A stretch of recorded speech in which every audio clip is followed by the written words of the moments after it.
Okay देखिए question है 2024 में 9 अप्रैल शिफ्ट 1 में आया है some basic concept of chemistry से। ठीक है, यहाँ पर दिया है molarity of an aqueous solutions.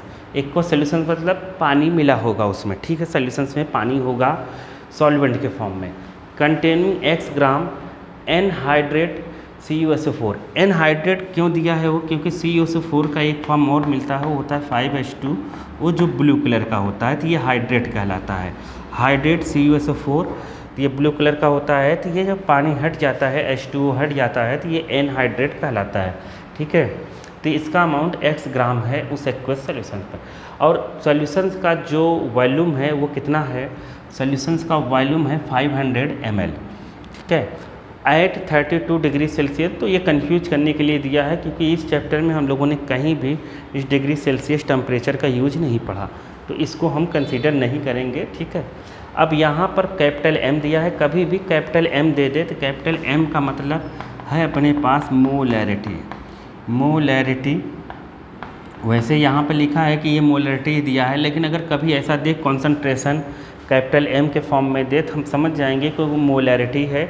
और मोलैलिटी जो है, मोलैलिटी स्मॉल m के फॉर्म में दिया रहता है, उसकी यूनिट स्मॉल m से लिखते हैं। तो अब यहाँ पर आपको निकालना है कि मोलैलिटी ही निकालनी है और डेंसिटी उसकी दी हुई है। तो पहले हम ये देख लेते हैं कि मोलैलिटी है क्या। तो मोलैलिटी देखिए, आप मोलैरिटी और मोलैरिटी में रिलेशन बनाकर भी निकाल सकते हैं, डायरेक्ट फार्मूले से निकल जाएगा, लेकिन हम फार्मूले का यहाँ यूज नहीं करेंगे, हम डिटेल से इसको सॉल्व करने की कोशिश करेंगे। आप देखिए थोड़ा सा, मोलैलिटी,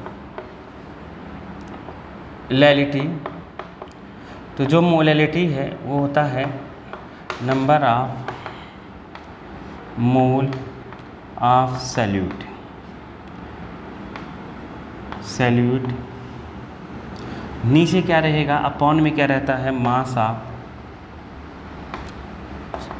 सॉल्वेंट इन केजी। जो सॉल्वेंट का मास रहेगा वो केजी में रहेगा। तो आप देखिए क्या इसमें से कुछ अपने को दी है कि मोलैलिटी इक्वल टू ये होता है, तो इसमें अपने को number of mole of solute पता है क्या, तो नहीं पता है, डायरेक्ट नहीं दिया हुआ है। मास ऑफ सॉल्वेंट भी इसमें डायरेक्ट नहीं दिया हुआ है। तो आपको दिया है मोलैलिटी, तो मोलैलिटी इक्वल टू क्या होता है, number of mole of solute upon volume of solution in litre. किस में दिया रहता है, लीटर में होना चाहिए। अब देखेंगे आप यहाँ पर आपको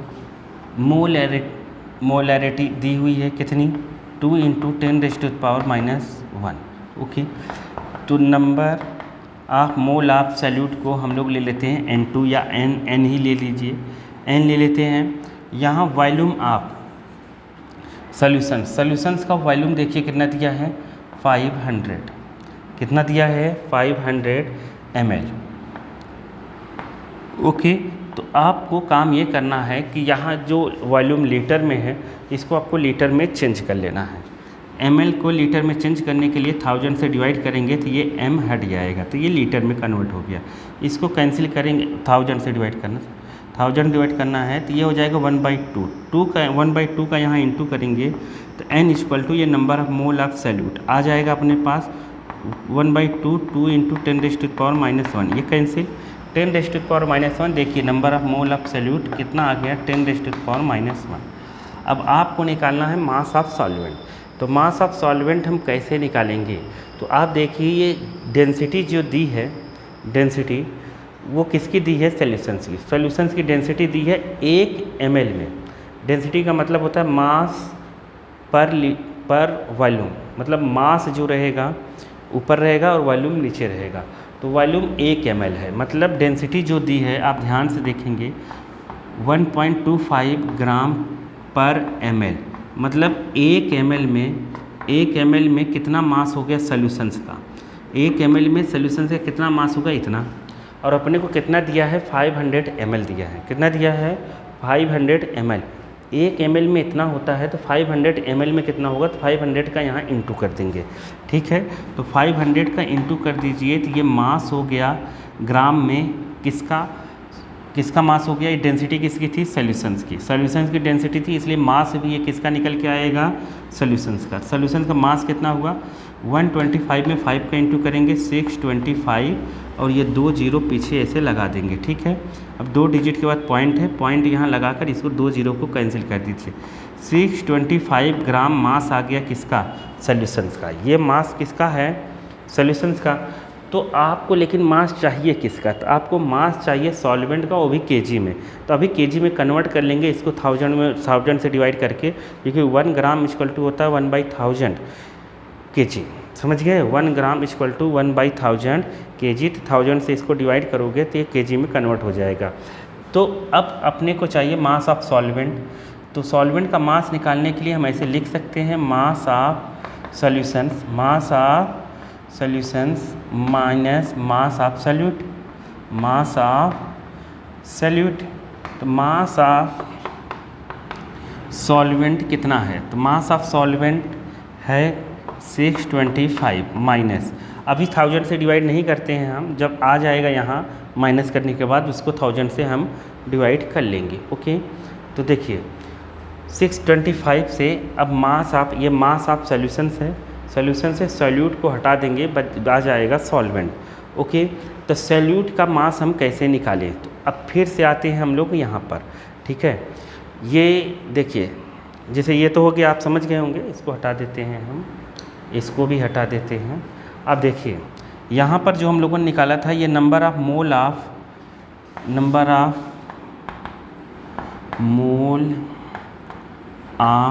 क्या, सॉल्यूट का नंबर ऑफ मोल निकला था 10⁻⁻1, ओके। तो number of mole of solute होता क्या है, given mass upon molar mass of solute, given mass upon molar mass, ये नंबर ऑफ मोल होता है, ये है 10⁻⁻1। तो मोलार मास क्या है, तो सॉल्यूट है कितना अपने पास, सॉल्यूट है क्या, CuSO4, तो इसका मोलार मास फिक्स होगा। सॉल्यूट है CuSO4, तो मोलार मास फिक्स होगा। तो CuSO4 का मोलार मास निकालते हैं, तो CuSO4 का Cu का होता कितना है 63.5, और S सल्फ़र है, सल्फ़र का एटॉमिक नंबर है 16, तो मतलब ये हो जाएगा 32, ओके। ऑक्सीजन का होता है मोलार मास 16 4 जा 64, तो ऑक्सीजन का 4 ऑक्सीजन का हो जाएगा 64। आप इसको अब प्लस कर लीजिए, आप प्लस करेंगे तो कितना आएगा यहाँ पर 0.5, 4 तो 6 3 9 आ गया, और यहाँ पर आया अपने पास कितना 6 12 3 15, 159.5, कितना आ गया 159.1। ऑक्सीजन का मोलर मास कितना था 16, तो 4 था, तो इसलिए 64 हो गया, ये आया। तो ये अप्रोक्सीमेट में हम इसको मान लेते हैं कि ये क्या है अपने पास, क्या है, इसको 160 भी मान सकते हैं, 160 मान सकते हैं। अगर आप 160 नहीं रखना चाहते हैं तो कोई दिक्कत नहीं है, यहाँ हम रख देते हैं। तो आप मोलार मास का यहाँ इंटू कर देंगे, ये गिवन मास हो जाएगा, यही मास है सॉल्यूट का, और यहाँ लाके माइनस कर देंगे, यहाँ लाके क्या करेंगे हम माइनस कर देंगे, ठीक है। तो इसको हम इस साइड करते हैं, तो यहाँ हो जाएगा गिवन मास कितना हो जाएगा अपने पास 10⁻⁻1 इंटू 159.5, 159.5। अब देखेंगे ये 10⁻⁻1 है, तो इसको 1/10 भी लिख सकते हैं, तो पॉइंट यहाँ पर आ जाएगा, नहीं समझे। जैसे 10⁻⁻1 है तो इसको 1/10 लिखेंगे, 10 से डिवाइड करने के बाद ये पॉइंट इस साइड शिफ्ट हो जाएगा, तो आ जाएगा कितना 15.95, कितना आ जाएगा 15.95। अब इसको अप्रॉक्सीमेट में 16 हम लिख ही सकते हैं, तो डायरेक्ट लिख देते हैं 16 ग्राम, कौन 1 पॉइंट रखेगा, ठीक है। तो 16 ग्राम हम लिख देते हैं, तो ये हो गया 16 ग्राम। तो ये जो है ग्राम में चल रहा है, लेकिन आंसर निकालने के लिए अपने को केजी में चाहिए, सॉल्वेंट किस में चाहिए, केजी में। तो इसको हम 1000 से क्या करेंगे डिवाइड कर देंगे, तो ये ग्राम जो है वो बन जाएगा अपने पास केजी, क्या बन जाएगा केजी, और ये 1000 यहाँ ऊपर आ जाएगा। तो 1000 जैसे ऊपर आया 10⁻⁻1 इंटू 1000, तो 10 की पावर -1 को जैसे वहाँ बताया था अभी 1/10 लिखते हैं तो 1/10 एक जीरो से कैंसिल हो जाएगा तो यहाँ 100 आ जाएगा। और इधर माइनस करते हैं, ये केजी में तो है ही कन्वर्ट, माइनस करेंगे तो यहाँ आ जाएगा 609। ठीक है, और यहाँ पर माइनस करें, यहाँ पर 100/609। अब इसको आपको सॉल्व कर देना है, आंसर आ जाएगा। अब आपको देखना ये है कि आंसर लाना कैसे है। आप देखेंगे आंसर जो भी मोलैलिटी का चाहिए वो 10 की पावर -3 में आना चाहिए। मोलैलिटी को स्मॉल m से लिखेंगे, मोलैलिटी भी एक कंसंट्रेशन है, उसको हम स्मॉल m से लिखते हैं। तो यहाँ 10 की पावर -3 चाहिए, तो 10 की पावर -3, तो और यहाँ पर है 100/609, 100/609। तो मैं सबको हटा के इसको सॉल्व करना आपको बताता हूँ। ठीक है, देखिए यहाँ पर है मोलैलिटी इक्वल टू 100/609। अब ये सॉल्व कैसे होगा, यहाँ है 10 की पावर -3 फॉर्म में लाना है अपने को, तो नो टेंशन, ये सॉल्व हो जाएगा। अब आप देखिए यहाँ 10 लिखिए, इंटू लिखिए, इंटू यहाँ पर 10 लिख दीजिए। अगर हम 10 की पावर -1 लगाते हैं तो यहाँ 1 जीरो बढ़ेगा, -2 लगाते हैं तो यहाँ 2 जीरो बढ़ेगा, -3 लगाते हैं तो यहाँ 3 जीरो एक्स्ट्रा बढ़ जाएगा। 100 तो पहले से था, 3 जीरो एक्स्ट्रा हो गया। अब आप इसको डिवाइड करेंगे, जो आएगा वो फाइनल आंसर आ जाएगा। ठीक है, अब आप इसको डिवाइड कर लीजिए, जो आएगा वो आंसर आ ही जाएगा। तो आप इसको डिवाइड करिए, 164 आएगा इसका आंसर। कितना आएगा, 164.2 समथिंग ऐसे आंसर आएगा। तो हम 164, क्योंकि यहाँ इंटीजर में ही आंसर लिखना है, वहाँ पर दिया हुआ है तो इंटीजर में लिखना है, तो हम इंटीजर में ही लिखेंगे इसको। तो 164 आंसर आ जाएगा, यही है मोलैलिटी। ओके, अब आप अगर इसको डिवाइड करना चाहते हैं तो ऐसे बच्चों जैसे कर सकते हैं, कैलकुलेटर नहीं है तो 6 ऐसे 1 2 3 4 5। ठीक है, अब आप देखेंगे 6 का टेबल 1600 का, या 10 में ये 10 ले लीजिए, ये 6 ले लीजिए। 6 का टेबल 10 में एक बार जाएगा, तो 1 का यहाँ इंटू करके यही 1000 के नीचे लिख दीजिए, तो 609 आ जाएगा। और यहाँ पे माइनस जब करेंगे तो यहाँ पे 1 और यहाँ पे 9 और यहाँ पे आ जाएगा 3। ओके ओके, अब आप इधर एक जीरो ले लीजिए। अब आप 6 का टेबल 36 में पढ़िए, 39 में, 6 6 36। ओके, तो 6 का टेबल यहाँ पढ़कर यहाँ लिख दीजिए।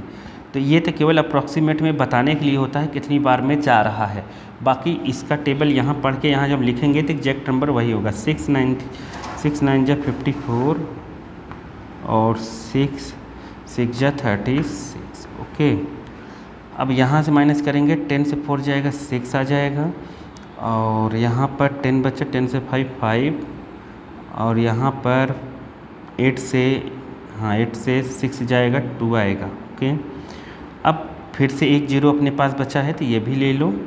अब इसमें कितनी बार जाएगा, तो 6 4 जा 24, 25 को अगर देखें तो 6 4 जा 24, तो 6 4 जा वाले ले जाएंगे तो यहाँ हो जाएगा कितना, 6 9 जा 36 और 6 4 जा 24, ये माइनस कर दें, और यहाँ आ जाएगा 4 और इधर कितना आएगा अपने पास 2 के, और यहाँ पर 1। तो अब फिर अगर हम यहाँ पॉइंट लगाए तो यहाँ जीरो बढ़ेगा, क्या बढ़ेगा, जीरो आएगा। अब आप देखेंगे तो 6 2 जा 12 होता है, 6 2 जा 12 होता है, तो अप्रॉक्सीमेट में ये आ गया। अब आप देखेंगे कि हम जब क्या करते हैं, राउंड ऑफ करते हैं, तो राउंड ऑफ जब करते हैं तो यहाँ 5 या 5 से ज़्यादा रहता है तभी इधर हम प्लस करते हैं। ठीक है, वैसे भी 5 रहता है तो यहाँ इवन नंबर है तो प्लस होगा नहीं, ऑड रहता है तो प्लस हो जाता, लेकिन यहाँ पर 2 है तो 2 इधर आएगा नहीं, तो राउंड ऑफ इसका करेंगे तो 164 ही आएगा आंसर। ठीक है, 5 या 5 से ज़्यादा रहता है तब देखते हैं जुड़ता कि नहीं, तो इसका 164 ही आंसर आएगा। समझ गए होंगे। ओके।